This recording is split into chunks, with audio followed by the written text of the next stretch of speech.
Hi ಎಲ್ಲರಿಗೂ ನನ್ನ ನಮಸ್ಕಾರ. Welcome to my YouTube channel. ನನ್ನ ಕತೆ ನಿಮ್ಮ ಜೊತೆ. ನಾನು ನಿಮ್ಮ ರೇಖಾ ಶಿವಸುತೆ.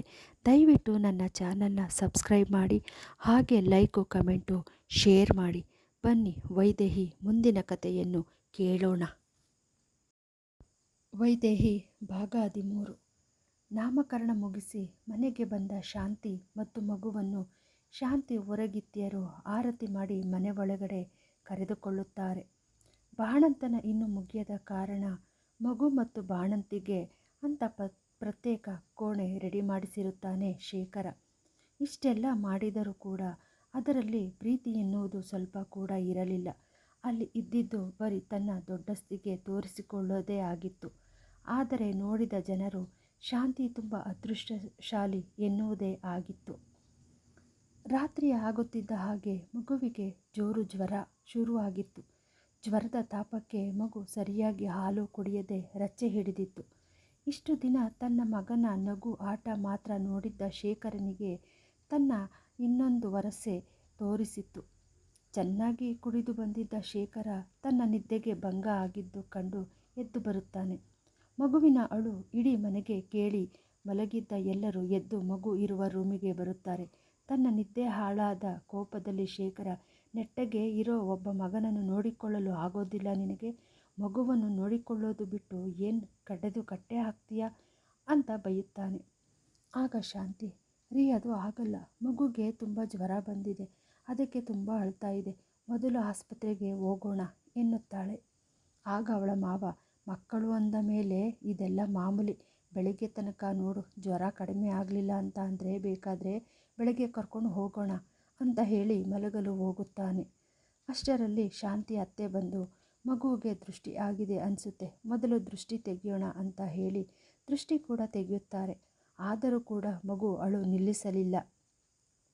ಮಧ್ಯರಾತ್ರಿ 2 ಗಂಟೆ ಆದರೂ ಕೂಡ ಮಗು ಜ್ವರ ಜಾಸ್ತಿ ಆಗ್ತಾ ಇತ್ತೇ ವಿನಃ ಕಡಿಮೆ ಆಗಲೇ ಇಲ್ಲ. ತನ್ನ ತಾಯಿ ಮನೆಯಲ್ಲಿ ಇದ್ದಾಗ ಒಂದು ದಿನ ಕೂಡ ಜ್ವರ ಬಂದಿರಲಿಲ್ಲ. ಆದ್ದರಿಂದ ಜ್ವರದ ಯಾವುದೇ ಸಿರಪ್ ಕೂಡ ಮನೆಯಲ್ಲಿ ಇರಲಿಲ್ಲ.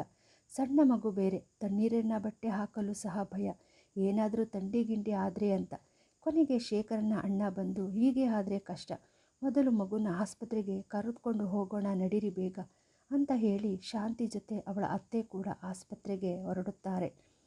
ಪರೀಕ್ಷೆ ಮಾಡಿದ ಡಾಕ್ಟರ್, ಮಗುಗೆ ಯಾವಾಗಿನಿಂದ ಜ್ವರ ಇದೆ ಎಂದು ಕೇಳುತ್ತಾರೆ.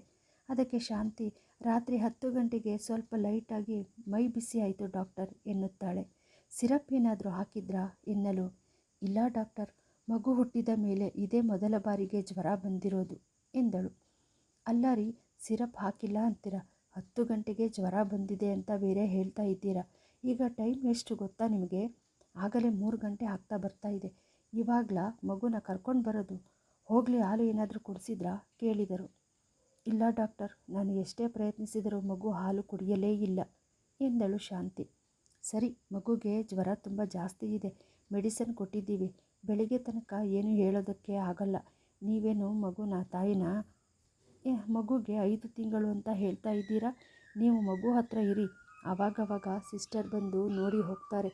ನಿಮ್ಮ ಗಂಡ ಎಲ್ಲಿ, ಅವರು ಬಂದಿಲ್ವಾ ಎಂದು ಕೇಳುತ್ತಾರೆ. ಅವರು ಬಂದಿಲ್ಲ ಡಾಕ್ಟರ್ ಎಂದಳು ಶಾಂತಿ. ಅವರಿಗೆ ಸ್ವಲ್ಪನಾದರೂ ಕಾಮನ್ ಸೆನ್ಸ್ ಅನ್ನೋದು ಇಲ್ವಾ?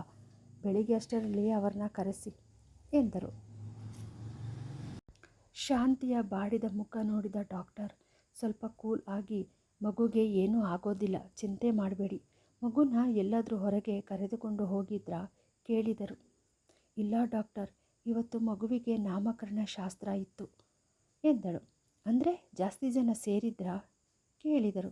ಹೌದು ಡಾಕ್ಟರ್, ನಮ್ಮ ಯಜಮಾನರು ಪಾಳೆಗಾರರ ವಂಶಸ್ಥರು, ಅದಕ್ಕೆ ಮಗ ಹುಟ್ಟಿದ ಅನ್ನುವ ಖುಷಿಗೆ ಜೋರಾಗಿ ಫಂಕ್ಷನ್ ಮಾಡಿದ್ರು ಎಂದಳು.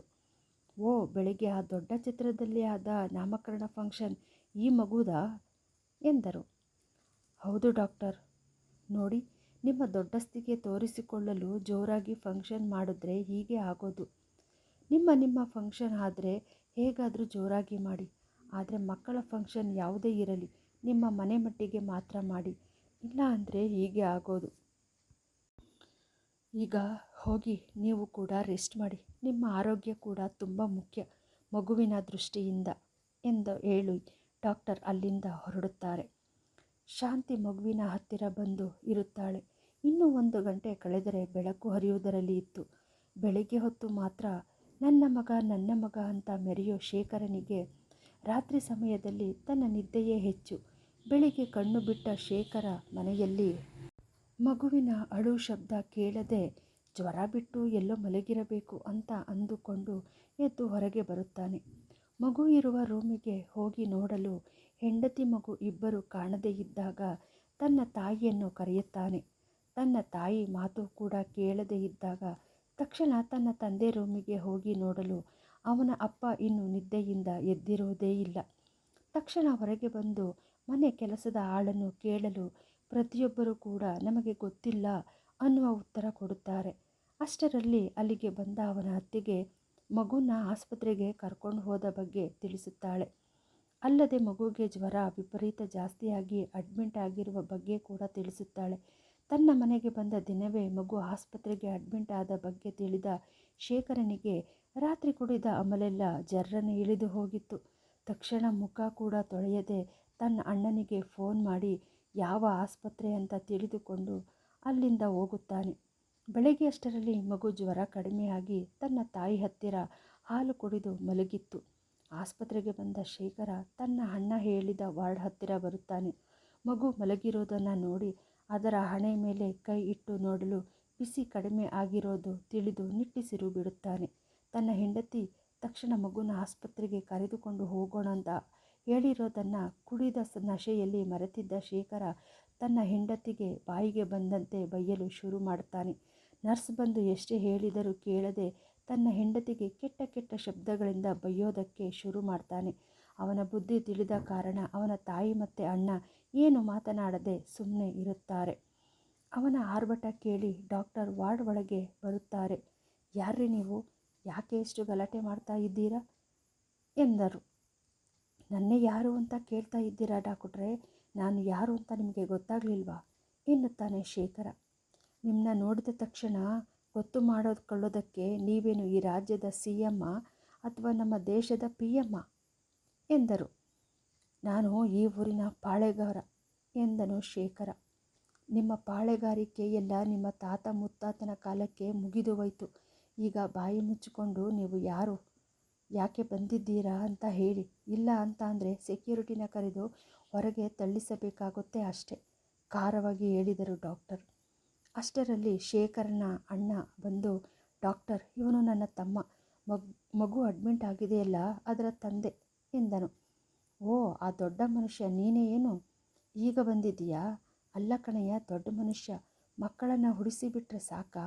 ಆ ಮಗು ರಾತ್ರಿ ಅಷ್ಟು ಜ್ವರ ಬಂದು ಹಾಲು ಕೂಡ ಕುಡಿಯದೆ ಬಳಲಿ ಹೋಗಿದೆ. ಜ್ವರ ಬಂದ ತಕ್ಷಣ ಕರೆದುಕೊಂಡು ಬಂದಿದ್ರೆ ಇಷ್ಟು ಸಮಸ್ಯೆ ಆಗ್ತಾ ಇರಲಿಲ್ಲ. ನಿನ್ನ ದೊಡ್ಡಸ್ತಿಗೆ ತೋರಿಸುವುದೇ ಮಗುವಿನ ನಾಮಕರಣನೇ ಬೇಕಾಗಿತ್ತಾ? ಸಿಂಪಲ್ಲಾಗಿ ಮನೆ ಮಟ್ಟಿಗೆ ಮಾಡಿದರೆ ಜನ ನಿನ್ನ ಆಡಿಕೊಂಡು ನಗ್ತಾ ಇದ್ರಾ? ನಿನಗೆ ಅಷ್ಟು ದೊಡ್ಡಸ್ತಿಕೆ ತೋರಿಸಿಕೊಳ್ಳುವುದಕ್ಕೆ ಆಸೆ ಇದ್ದರೆ ನಿಮ್ಮ ಹುಟ್ಟಿದ ಹಬ್ಬ ಜೋರಾಗಿ ಫಂಕ್ಷನ್ ಮಾಡಿ ತೋರಿಸಿಕೊಳ್ಳಿ. ಅದು ಬಿಟ್ಟು ಮಕ್ಕಳ ವಿಚಾರದಲ್ಲಿ ಆಟ ಆಡಬೇಡಿ. ನಿನ್ನ ಹೆಂಡತಿ ಮುಖ ನೋಡಿಕೊಂಡು ನಿನ್ನ ಸುಮ್ಮನೆ ಬಿಡ್ತಾ ಇದ್ದೀನಿ. ಇಲ್ಲ ಅಂತ ಅಂದಿದ್ರೆ ನಿನ್ನ ಜನ್ಮ ಜಾಲಾಡಿಸಿ ಬಿಡ್ತಿದ್ದೆ ಅಷ್ಟೇ. ಅಲ್ಲೇ ಇದ್ದ ಸಿಸ್ಟರ್ನ ಕರೆದು ಮಗು ಹುಷಾರಾಗಿ ಇದೆ, ಡಿಸ್ಚಾರ್ಜ್ ಮಾಡಿ ಕಳಿಸಿ ಅಂತ ಹೇಳಿ ಹೊರಟು ಹೋಗುತ್ತಾರೆ. ತಪ್ಪು ತನ್ನ ಕಡೆ ಇದ್ದ ಕಾರಣ ಶೇಖರ ಏನು ಮಾತನಾಡದೆ ಬಿಲ್ ಕಟ್ಟಿ ಮಗುವನ್ನು ಡಿಸ್ಚಾರ್ಜ್ ಮಾಡಿಸಿಕೊಂಡು ಮನೆಗೆ ಕರೆದುಕೊಂಡು ಬರುತ್ತಾನೆ.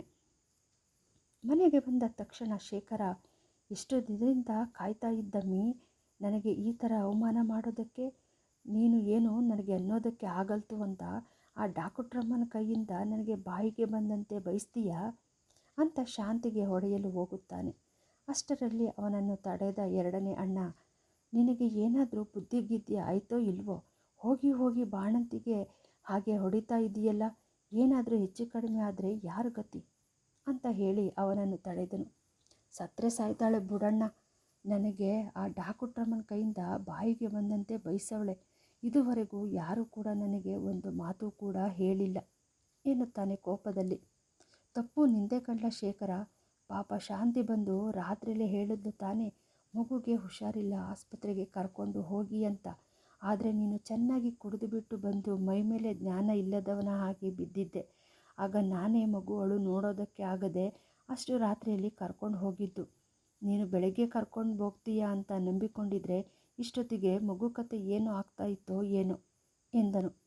ಯಾವಾಗ ಮಗು ವಿಚಾರ ಬಂತು ಆಗ ತೆಪ್ಪಗೆ ಬಾಯಿ ಮುಚ್ಚಿಕೊಂಡು ತನ್ನ ರೂಮಿಗೆ ಹೋಗುತ್ತಾನೆ ಶೇಖರ. ರಮಾಕಾಂತ್, ಶಾಂತಿ, ಹೋಗಿ ಮಗಿನ ಮಲಗಿಸಿ ನೀನು ಕೂಡ ಸ್ವಲ್ಪ ಹೊತ್ತು ಮಲಗೋಗು. ರಾತ್ರಿ ಪೂರ ನಿದ್ದೆ ಮಾಡದೇ ಇದ್ದೀಯ.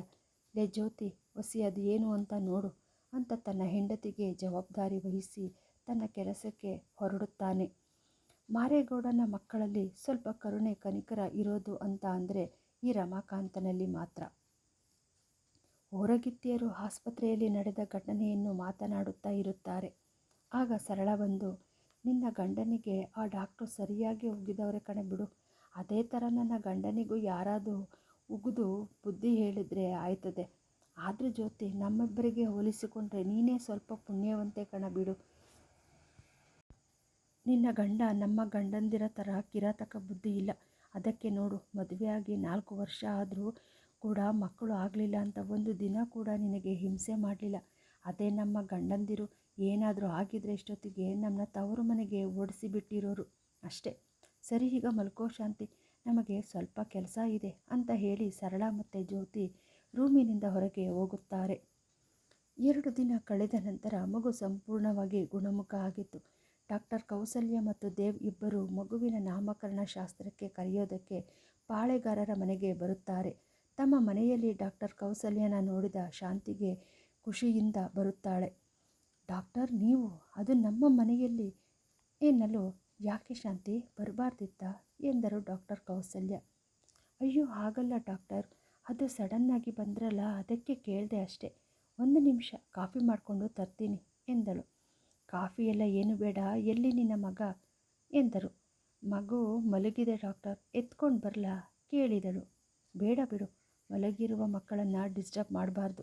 ಆಮೇಲೆ ಸರಿಯಾಗಿ ನಿದ್ದೆ ಮಾಡದೆ ಹೋದರೆ ಚೆಂಡಿ ಹಿಡಿತಾವೆ. ಈಗ ನಾನು ಬಂದ ಉದ್ದೇಶ, ಮುಂದಿನ ಭಾನುವಾರ ಮಗು ನಾಮಕರಣ ಶಾಸ್ತ್ರ ಇದೆ.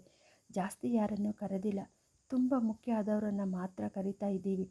ನೀನು ಆ ಮಗುಗೆ 1 ತಿಂಗಳು ಹಾಲು ಕೊಟ್ಟ ತಾಯಿ, ಅದಕ್ಕೆ ನಿನ್ನ ಕರೆಯೋದಕ್ಕೆ ಬಂದೆ. ಮಿಸ್ ಮಾಡದೆ ಖಂಡಿತ ಬರಬೇಕು ಎಂದರು. ಅದೇ ಸಮಯಕ್ಕೆ ಶೇಖರ ಮನೆಗೆ ಬರುತ್ತಾನೆ. ಡಾಕ್ಟರ್ ಕೌಸಲ್ಯ ಮತ್ತು ದೇವ್ನ ನೋಡಿ, ನಮಸ್ಕಾರ ಡಾಕ್ಟ್ರಮ್ಮ, ಮತ್ತು ನಮಸ್ಕಾರ ಸಾಹೇಬ್ರೆ, ಏನು ಸಮಾಚಾರ, ನಮ್ಮ ಮನೆ ತನಕ ಬಂದಿದ್ದೀರಾ ಎಂದನು. ಅದು ಶೇಖರ್ ಅವರೇ, ನಮ್ಮ ಮಗು ನಾಮಕರಣ ಶಾಸ್ತ್ರ ಇದೆ. ದಯವಿಟ್ಟು ನೀವು ಮತ್ತು ಶಾಂತಿ ಬರಲೇಬೇಕು. ನೀವು ಕರೆದ ತಕ್ಷಣ ನಾವು ಬಂದ ಹಾಗೆ ನೀವು ಕೂಡ ಶಾಂತಿನ ಕರ್ಕೊಂಡು ಬರಲೇಬೇಕು ಎನ್ನುತ್ತಾರೆ ಡಾಕ್ಟರ್ ಕೌಸಲ್ಯ. ಕತೆ ಮುಂದುವರಿಯುತ್ತದೆ. ಕತೆಯನ್ನು ಕೇಳಿದ ನಿಮ್ಮ ಅಭಿಪ್ರಾಯವನ್ನು ಕಮೆಂಟ್ ಮೂಲಕ ತಿಳಿಸಿ. ನಿಮ್ಮ ಪ್ರೋತ್ಸಾಹದ ನಿರೀಕ್ಷೆಯಲ್ಲಿ. ಧನ್ಯವಾದಗಳು.